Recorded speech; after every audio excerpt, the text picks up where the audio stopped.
Olá, estamos chegando.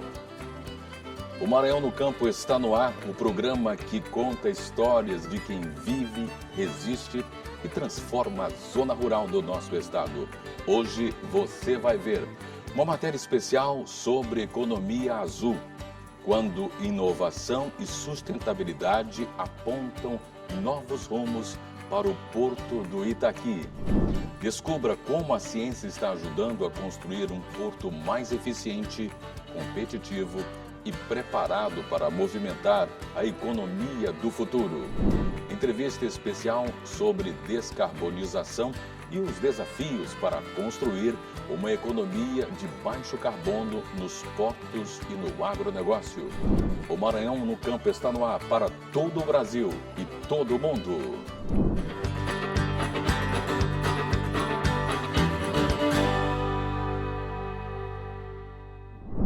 O Maranhão tem no mar uma das suas maiores riquezas.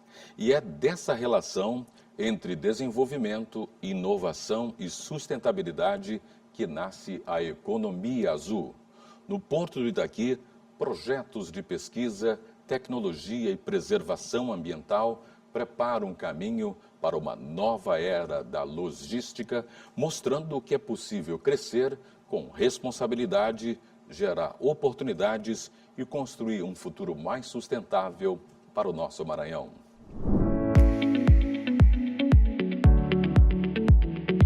Os estudos desenvolvidos nas universidades têm proporcionado iniciativas concretas para a realização da economia azul, que promove o uso sustentável de recursos em áreas oceânicas e costeiras. E o conhecimento produzido no Maranhão tem se transformado em soluções reais para o setor portuário.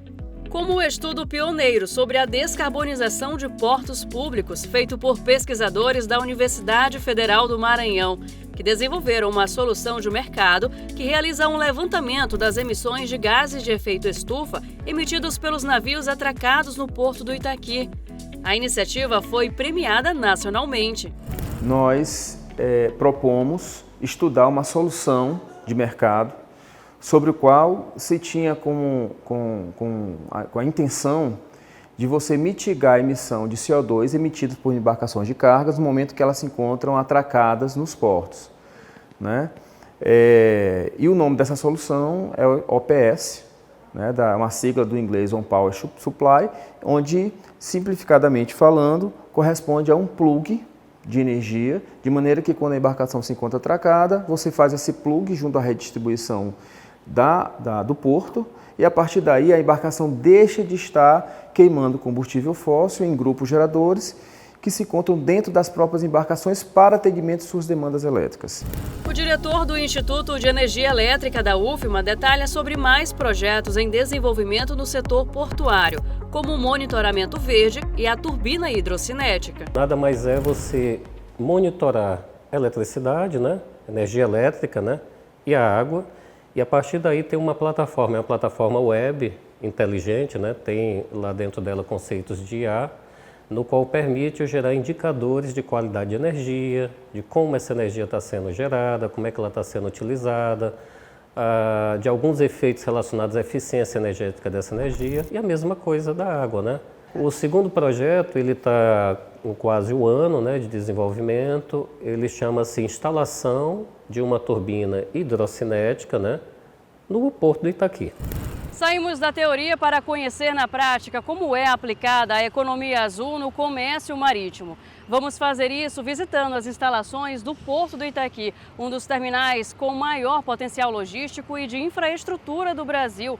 O porto tem adaptado as suas operações para equilibrar o crescimento econômico com a sustentabilidade. O gerente de pesquisa e inovação do Porto do Itaqui explica como os estudos da UFMA estão sendo utilizados pela empresa. Para dar alguns exemplos de como a economia azul pode se inserir no mercado portuário, a gente, em parceria com a universidade, desenvolveu um ROV marinho, que é uma embarcação não tripulada que faz batimetria. A batimetria é medir a profundidade dos oceanos. Hoje isso é feito com uma lancha, uma embarcação, né, comum, com pessoas embarcadas, tem um custo, isso, né, utiliza combustível. Então a universidade desenvolveu uma embarcação que ela é menor, ela é funciona remotamente, usando bateria, faz a batimetria, pode fazer também estudos ambientais. Então, tudo isso sem emitir carbono, com um custo muito mais baixo e uma tecnologia que é desenvolvida aqui. A adequação à economia azul faz parte de uma cobrança internacional. A gerente de meio ambiente do Porto fala como o terminal tem se adequado a essa exigência. Aqui no Porto a gente trabalha muito com a questão ambiental e de sustentabilidade, mas também com uma visão muito econômica, né, dessa relação. Então a gente pensa principalmente em descarbonização, em controles dos impactos ambientais sobre o oceano. Todas as atividades portuárias, elas são monitoradas, elas têm acompanhamentos e metas para que a gente tenha o menor impacto ambiental possível sobre o mar. As pesquisas e projetos da UFMA foram desenvolvidas por meio do edital da Empresa Maranhense de Administração Portuária, em conjunto com a Fundação de Amparo à Pesquisa e ao Desenvolvimento Científico e Tecnológico do Maranhão, que proporciona uma ajuda mútua em prol da modernização. Hoje a gente tem um edital de R$3,5 milhões aberto, a gente faz a seleção e passa a apoiar essa pesquisa como essas que eu citei. Hoje o Porto Itaqui tem mais de 40 pesquisas, isso significam 300 pessoas envolvidas em projetos de pesquisa com o Porto Itaqui. Tendo essas oportunidades, não é, a partir de editais como a FINEP e EMAP, isso nos impulsiona a transformar aquilo que é apenas um potencial em realidade. Uma das grandes demandas é a segurança das operações. E o mais novo investimento é este laboratório de simulação de manobras, que reduz os riscos de navegação das embarcações que atracam no porto. O espaço faz parte da Associação dos Práticos do Maranhão. A tecnologia aplicada atende às necessidades do comércio e transporte marítimo do estado. Odival é supervisor do laboratório, mostra como funciona na prática. E a gente tenta, no nosso simulador, a gente reproduz com alto grau, na verdade, de acurácia, de precisão, a gente reproduz o passadiço, que é a ponte de comando do navio. Então nós temos as mesmas ferramentas que a gente encontraria no navio, como o leme, o comando de propulsor, a gente também tem comandos de propulsão aqui azimutais para simular rebocadores. Nós temos a nossa carta náutica eletrônica, onde a gente pode ver o navio simulado e também ver os navios reais aqui em tempo real. Simulamos radar, tudo. Aqui a gente consegue fazer uma simulação muito precisa de como funcionaria o navio, a visão dele. Então aqui a gente pode sair navegando tranquilamente. Com os testes, as chances de problemas ambientais reduzem. Porque a gente consegue familiarizar os práticos com isso, tanto nas condições mais normais, mais usuais, quanto nas condições mais extremas. Então, quando eles chegam lá, eles já estão muito mais assim, familiarizados com tudo. A gente então elimina vários fatores de risco. Aqui a gente testa e vê, olha, determinadas abordagens, nessa velocidade, nesse rumo, isso aqui não dá certo. Então, a gente acaba tendo aqui um grande filtro do que é funcional, do que é viável, do que é seguro, do que é razoável se fazer. E essa, em larga medida, é a função desse laboratório. Luane também explica as práticas já realizadas pelo Porto, que monitoram e reduzem riscos ambientais com carregamentos de embarcações. A gente tenta identificar todos os aspectos ambientais e ir reduzindo eles na medida do possível. A gente identifica uma fonte, então o que aquela fonte tem? Ela emite muito carbono porque tem diesel. O navio barroou, derramou óleo na água, a gente tem todo um equipamento de emergência para vir e fazer a contenção desse óleo, retirar da água. O que acontece no Porto do Itaqui é um exemplo da vantajosa união entre a academia e o mercado, demonstrando o potencial maranhense. Na medida em que a gente tem uma solução genuinamente maranhense, que é exatamente essa calculadora, né? Financiada por uma empresa maranhense, imagine o potencial que você tem de levar o nome do Estado do Maranhão, trazendo essa ferramenta nova, essa inovação para outros portos brasileiros. A partir de soluções para desafios, é possível ampliar e melhorar os resultados econômicos, sociais e ambientais. A gente fazendo a nossa parte, fazendo a nossa redução de emissões de gases de efeito estufa, a gente contribui para que esse sistema se equilibre, tanto hoje quanto futuramente. A gente tem uma frase dentro da sustentabilidade que é pensar globalmente e agir localmente. E a gente tem que fazer cada um a sua parte, porque no futuro nossos filhos, nossos netos vão depender do que a gente fizer hoje.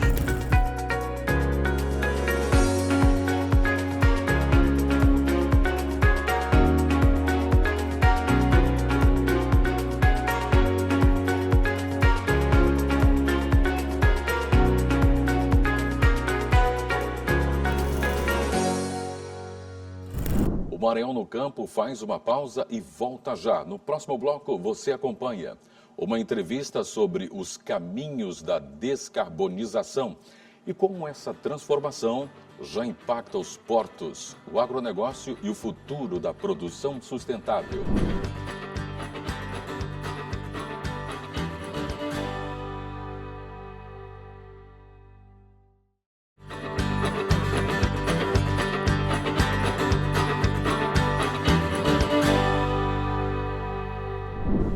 Estamos de volta com o Maranhão no Campo. Eu tenho a honra de receber para a nossa entrevista a Adriana Santos.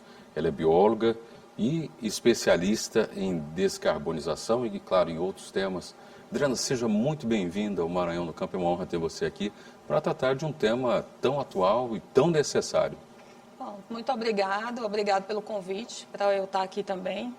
E para a gente discutir e levar também para quem está escutando o que é a descarbonização, qual é a importância e também para não dizer que é algo muito difícil do cotidiano de cada um de nós, né? Tanto empresa quanto pessoa física.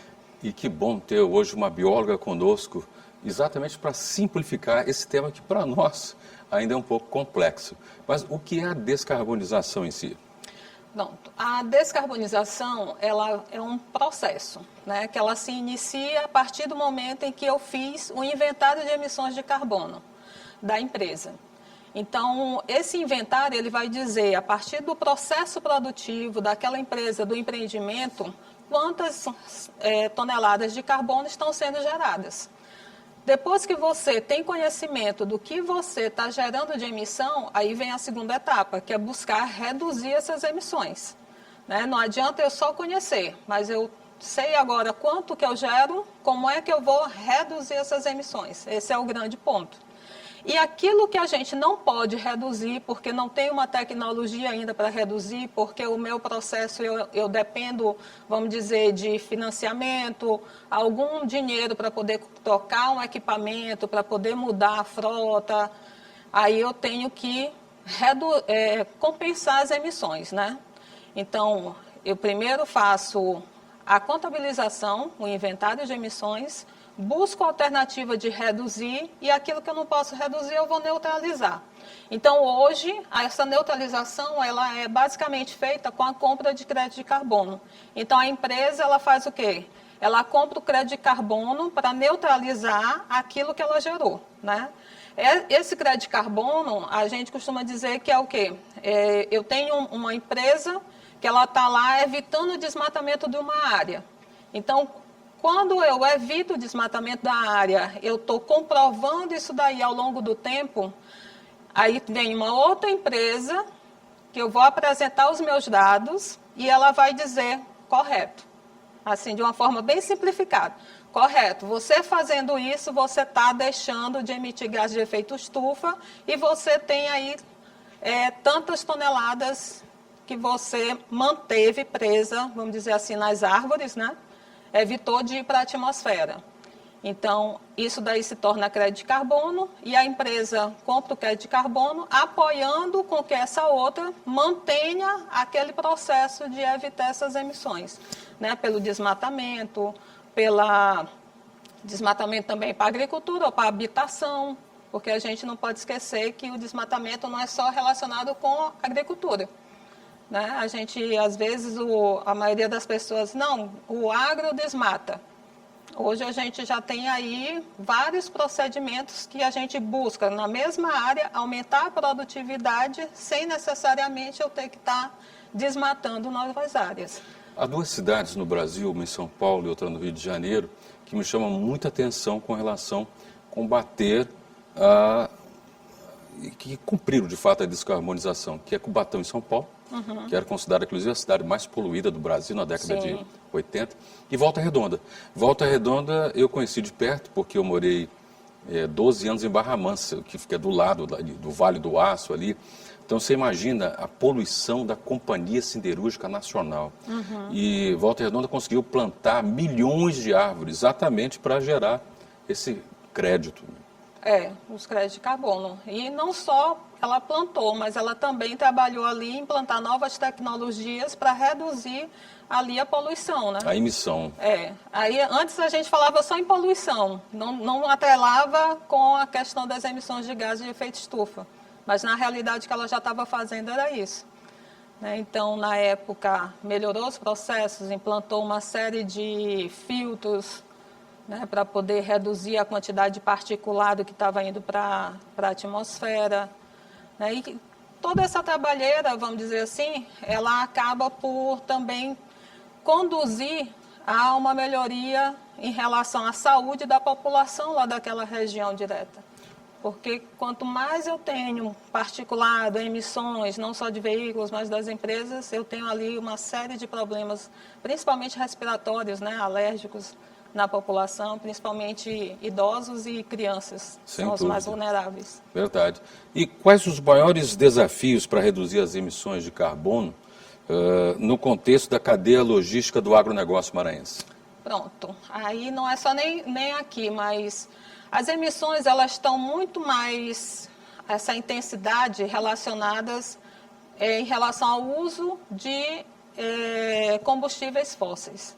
Então, imagina que aquilo que eu vou levar para o porto para ser transportado por navio, eu já tenho ali o transporte dele, via terrestre. Né? Ou pode ser ferroviária também. Então, eu estou utilizando ali combustíveis fósseis. Então, eu tenho uma emissão muito grande. Um navio que está parado no porto, ele também está queimando combustível fóssil para se manter ali. Está contaminando o meio ambiente, no Exato. caso. Então, essa aí é o maior gargalo que existe, é a maior problemática que existe. É você começar a tocar essa matriz energética. Então, se eu deixo de lado combustíveis fósseis e associo com a eletricidade mesmo, né, de concessionária, ou então uma matriz energética limpa, de energia solar ou eólica, mesmo sendo do mercado livre, eu já vou ali fazer essa troca e redução das emissões. E grandes emissões que vão ser reduzidas. Né? Então, a maior problemática é fazer isso, essa troca dessa matriz energética. Né? Tanto nos portos, na grande maioria das empresas também, uma empresa de logística, né, com seus caminhões, fazer ali o uso de caminhões híbridos ou só utilizando biocombustível ao invés do diesel. O diesel polui demais. Muito. Você imagina, por exemplo, no início da logística com trens, que né, até se chamava de Maria Fumaça. Sim. Você imagina. Melhorou isso, né? Já não é tanto quanto antes, mas continua contaminando, né, o meio ambiente. Continua. Né? Tudo relacionado a que tipo de combustível eu estou utilizando para fazer o trem funcionar. Então, qual é a origem dele? É de um gás natural? É lenha, né? No caso da Maria Fumaça, era lenha na época. Exatamente. Então, a gente tem que fazer essas trocas. Né? Verdade. Utilizar aí os biocombustíveis ou mudar para energia solar mesmo, eólica, ou fazendo a instalação direta disso daí nos portos, que aí eu tenho um custo muito alto, ou comprar via Mercado Livre, que muitas empresas já estão fazendo. Mas aí, fora isso, eu tenho que ter o equipamento necessário para utilizar esse tipo de combustível novo, né? E como os produtores rurais são impactados, né, por essa agenda da descarbonização? Pronto. O produtor rural, a gente tem aqueles grandes produtores que vão estar produzindo nas suas terras, vão estar levando para os portos para poder haver o escoamento da produção. É um primeiro ponto. Né? Esse produtor maior, né? Um produtor de grãos e tal. E ele vai ter aí também que se atentar, não que o caminhão seja dele, mas ele vai terceirizar esse transporte da produção dele, buscar aí, então, aquelas empresas de logística que possam também fazer uso de um combustível ou elétrico ou biocombustível, que também não é fácil. Né? Se você for fazer uma avaliação das empresas, tem muita empresa já fazendo essa migração, mas de uma forma muito pequena, por conta da questão do próprio investimento. E para concluir, vamos falar um pouco dessa economia azul, que é uma das bandeiras que vocês levantam. Pronto. A economia azul está toda relacionada a essa questão, né? Dessa troca dessa matriz energética. Mas só fazendo um gancho também. O produtor maior, ele precisa disso, de trabalhar a economia de baixo carbono na propriedade dele, está ali de olho em quem é que ele vai contratar para fazer esse transporte do grão. E o pequeno produtor, ele também pode fazer o quê? Ele pode estar trabalhando, ele próprio ou em consórcio, também melhorando a questão do solo dele e migrando também para essa economia de baixo carbono, porque o solo ele é um sumidouro de gás carbônico, né? O gás carbônico fica preso lá na matéria orgânica do solo. E ele também pode estar aí relacionando a fazer também alguns projetos relacionados à agricultura regenerativa, né? E outras formas de produção que ele vai estar impactando positivamente na questão da descarbonização. Esse é um assunto tão palpitante que só um programa a gente não consegue resumir toda a complexidade. Para mim, por exemplo, eu ainda estou aprendendo sobre descarbonização, mas que honra poder receber você, Adriana Santos, para tentar exatamente traduzir, simplificar para a nossa audiência. E eu gostaria, porque tem muitas pessoas e muitas empresas nos assistindo dentro do contexto do agronegócio, da agricultura familiar, também empresas de logística e certamente as empresas inteligentes têm essa mentalidade de pensar verde, de pensar azul. Então, Adriana, eu gostaria que você deixasse uma mensagem para como nós, cidadãos, possamos aderir a essa cultura da descarbonização e pensar mais verde e mais azul. Pronto. Então, cada um de nós contribui com essa pauta da descarbonização no momento em que eu dou uma destinação correta para o resíduo que eu produzo em casa, ou seja, a gente tem o lixo, né, que é normalmente falado, mas ele tem uma parte que eu posso estar encaminhando para a reciclagem e mandar para a coleta mesmo do município apenas aquele rejeito que não tem como ser reciclado. Eu fazer o uso correto, né, de forma eficiente da energia elétrica, Quem puder trocar por energia solar? Também pode, mas a energia solar você pode estar... O ideal é que você veja quais são os seus maiores custos em casa. Né? Então, o que se torna mais eficiente? Eu fazer a troca da gasolina do carro pelo álcool ou eu fazer a instalação da energia solar? Então, vai muito pelo consumo. Qual o seu consumo? Eu consumo 1.000 kW por mês. Então, vale a pena fazer a instalação de energia solar. Mas se o consumo da residência for de 200, 400, ele não tem por que fazer um investimento alto de instalar energia solar na casa dele. E hoje também tem empresas que vendem a energia solar. Né? Então, vai muito pela disponibilidade de cada um. Perfeito. Então, no geral, a gente pode estar usando de forma eficiente energia elétrica, a água para reduzir lá a questão do efluente gerado, trocar a gasolina pelo álcool, né? Então, todas são ações que a gente pode fazer ali no dia a dia e já contribuir com a descarbonização. E algumas dessas ações também são feitas dentro das empresas. Vamos deixar o seu Instagram, o Instagram da empresa, para quem quiser uma consultoria para a sua empresa, para o seu negócio. Bom, a empresa é Compensei e você pode falar com a gente através do Instagram, @Compensei. @Compensei. Na edição de hoje, mostramos como a ciência, a inovação e a sustentabilidade estão redesenhando o futuro do Maranhão. Do mar aos campos, conhecemos o potencial da economia azul. Entendemos como a descarbonização já faz parte dos desafios e das soluções para o setor produtivo. Obrigado pela sua companhia. O Maranhão no Campo volta na próxima semana com mais histórias, conhecimento, inovação e boas notícias de quem faz o campo maranhense crescer todos os dias. Um forte abraço para você e nunca se esqueça que o impossível é quase sempre o que não se tentou. Que Deus te abençoe com as multiformes bênçãos. Um grande abraço e até mais.